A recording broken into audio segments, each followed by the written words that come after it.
கிறிஸ்துவுக்குள் பிரியமானவர்களே, இயேசு கிறிஸ்துவின் இனிய நாமத்தில் உங்களை அன்போடு கூட வாழ்த்துகிறோம்.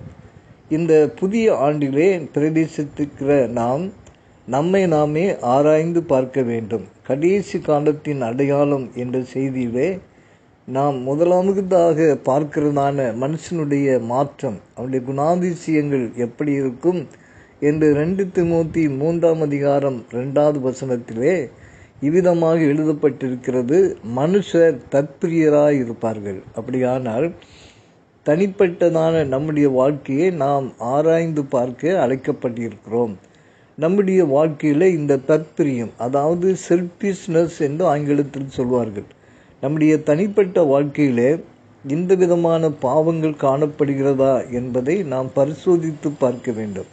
முதலாவதாக இந்த தற்பிரியர் வேதாகமத்திலே ஒரு சிலரை குறித்து பார்க்கும் பொழுது, காயின் இவன் தன்னுடைய சகோதரனை பகைத்து கொலை செய்ததை பார்க்கிறோம்.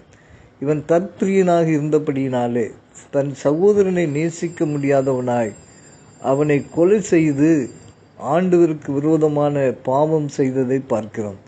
புதிய ஏற்பாட்டிலே தன் சகோதரனை பகைக்கிறவன் சகோதர கொலை பாதகன் என்று சொல்லி பார்க்கிறோம்.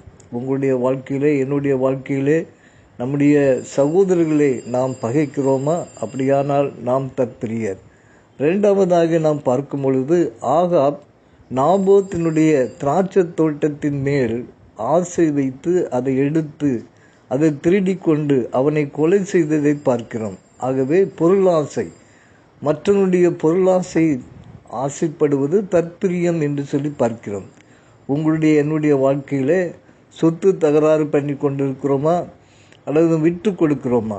நாம் என்ன நிலைமையில் இருக்கிறோம் என்பதை நாம் அறிந்து கொள்ள வேண்டும்.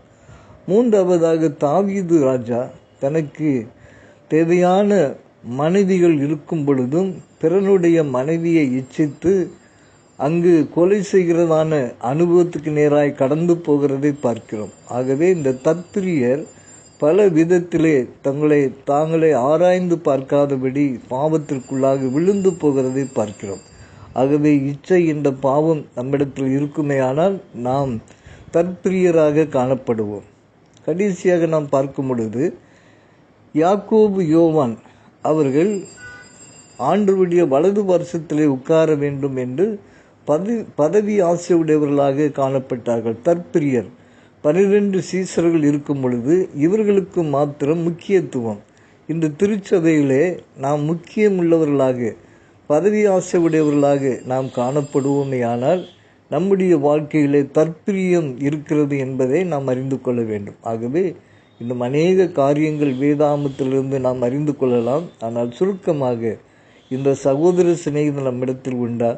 நம்முடைய வாழ்க்கையிலே விட்டு கொடுக்கிறோமா?